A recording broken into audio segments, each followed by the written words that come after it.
दिनों काफी बातें हो रही हैं जाति की फिर से एक बार कौन जरूरत पड़ गई उनको मैं तो नहीं जानता हूं, लेकिन अगर उनको जरूरत पड़ी है तो पहले जरा अपने गरीबान में झांके, उनको पता चलेगा क्या है। दलित, पिछड़े और आदिवासी कांग्रेस जन्मजात उनकी सबसे बड़ी विरोधी है।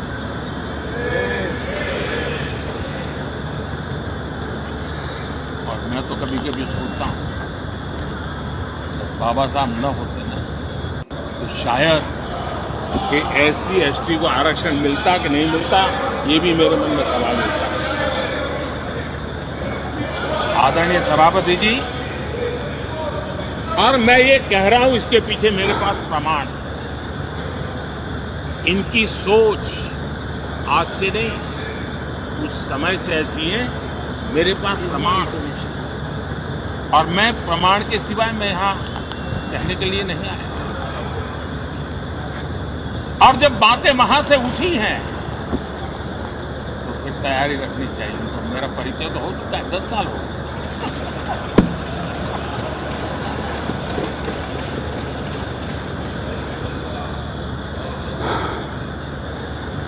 एक बार, और मैं आदरपूर्वक नेहरू जी को इन दोनों ज्यादा याद हूं, क्योंकि हमारे साथियों की अपेक्षा रहती है कि जरा उनको तो बोलो, कुछ तो बोल रहा थे। अब देखिए, एक बार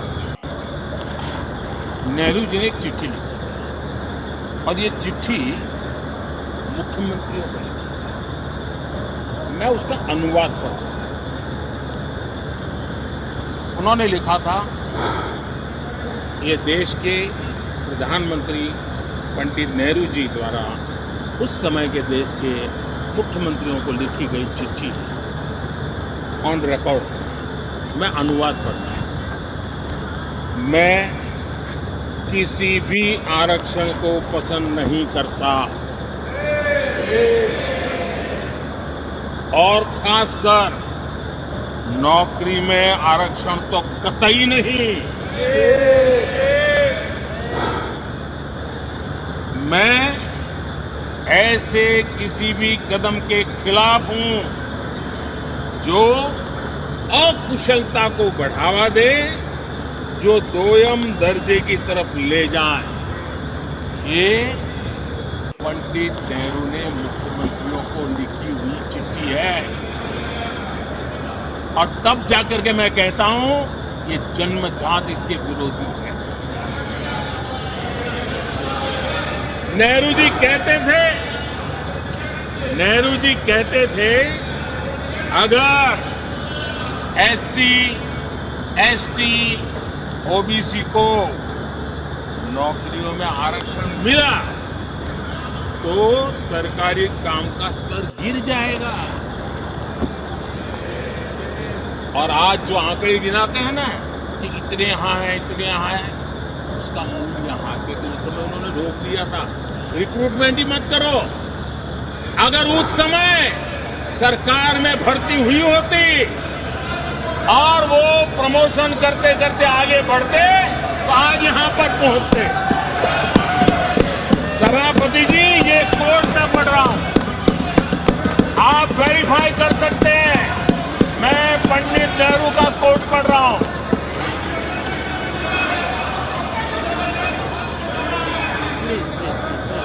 और आदरणीय सभापति जी, Leader of opposition was heard in rapt attention. Are you setting this example? Leader of opposition was heard in rapt सभापति attention. Ji, Please sit down. Sit down. आप तो जानते हैं नेहरू जी ने जो कहा वो कांग्रेस के लिए हमेशा से पत्थर की लकीर होता है। नेहरू जी ने कहा मतलब पत्थर की लकीर उनके लिए। दिखावे के लिए आप कुछ भी कहें, लेकिन आपकी सोच ऐसे कई उदाहरणों से सिद्ध होती है। मैं अनगिनत उदाहरण रख सकता हूं, लेकिन मैं एक उदाहरण जरूर देना चाहता हूं, और वो उदाहरण मैं जम्मू कश्मीर का देना चाहता हूं। कांग्रेस ने जम्मू कश्मीर के एससी, एसटी ओबीसी को 7 दशकों तक उनके अधिकारों से वंचित रखा।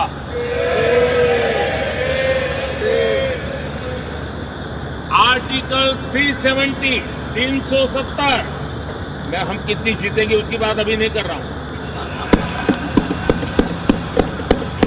आर्टिकल 370 को निरस्त किया, तब जाकर के इतने दशकों के बाद एसटी, एसटी, ओबीसी को वो अधिकार मिले जो देश के लोगों को बरसों से मिले हुए थे, उसको रोक के रखा। जम्मू कश्मीर में फॉरेस्ट राइट्स एक्ट को प्राप्त नहीं था। जम्मू कश्मीर में प्रिवेंशन ऑफ एट्रोसिटी एक्ट नहीं था।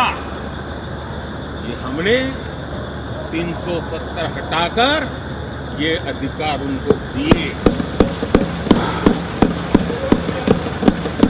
हमारे एससी समुदाय में भी सबसे पीछे पीड़ित कोई रहा तो हमारा वाल्मीकि समाज रहा, लेकिन हमारे वाल्मीकि परिवारों को भी 7 दशक के बाद भी जम्मू कश्मीर में रहे लोगों की सेवा करते रहे, लेकिन डोमिसाइल का अधिकार नहीं दिया गया।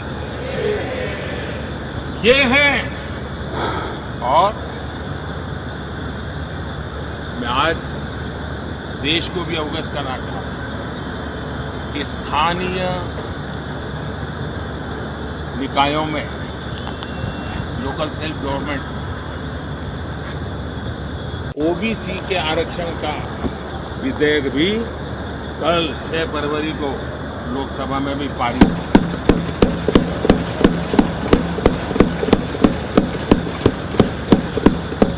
आदरणीय सभापति जी,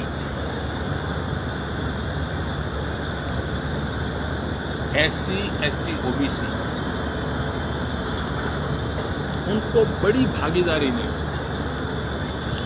कांग्रेस और साथियों को हमेशा परेशानी दी। बाबा साहब की राजनीति को, बाबा साहब के विचारों को खत्म करने के लिए कोई कसर उन्होंने छोड़ी नहीं। वक्तव्य अवेलेबल है, चुनाव में क्या क्या बोला गया वो भी अवेलेबल है। इसको भारत रत्न भी देने की तैयारी नहीं थी, वो भी भाजपा के समर्थन से और सरकार बनी, तब बाबा साहब को उठाया।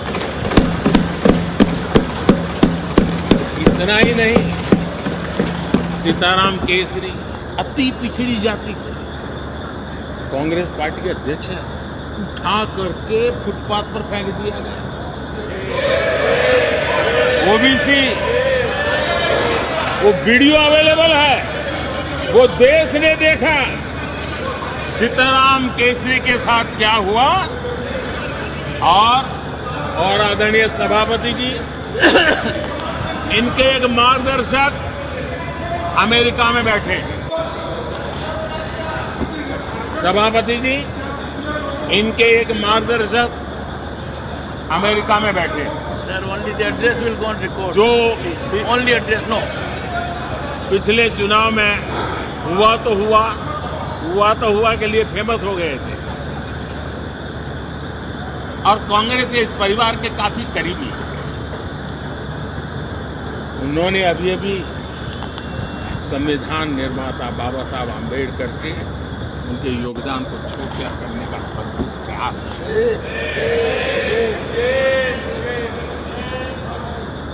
आदरणीय सभापति, देश में पहली बार एनडीए ने एक आदिवासी बेटी राष्ट्रपति बनाने के लिए प्रस्ताव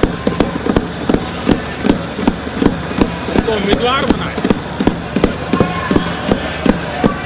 आपका हमसे वैचारिक विरोध हो वो एक बात है, अगर हमसे वैचारिक विरोध होता, आपने सामने कैंडिडेट खड़ा किया होता, मैं समझ सकता था, लेकिन वैचारिक विरोध नहीं था। क्यों?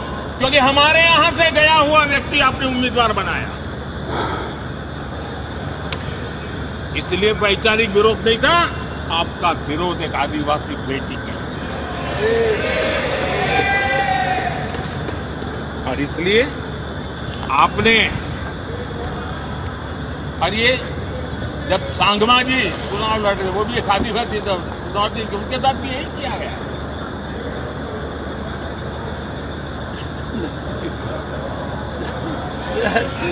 और आज तक सभापति जी, राष्ट्रपति जी का अपमान करने की घटनाएं कम नहीं है। पहली बार इस देश में हुआ है। उनके जिम्मेवार लोगों के मुंह से ऐसी ऐसी बातें निकली है, शर्म से माथा झुक जाए। राष्ट्रपति के लिए ऐसी भाषा बोली गई, मन में जो कसक पड़ी है ना, कहीं न कहीं इस प्रकार से निकलती है। एनडीए के अंदर हमें 10 साल काम करने का मौका मिला। हमें पहले दलित और अब आदिवासी, हमने हमेशा, हमारी प्राथमिकता क्या है इसका परिचय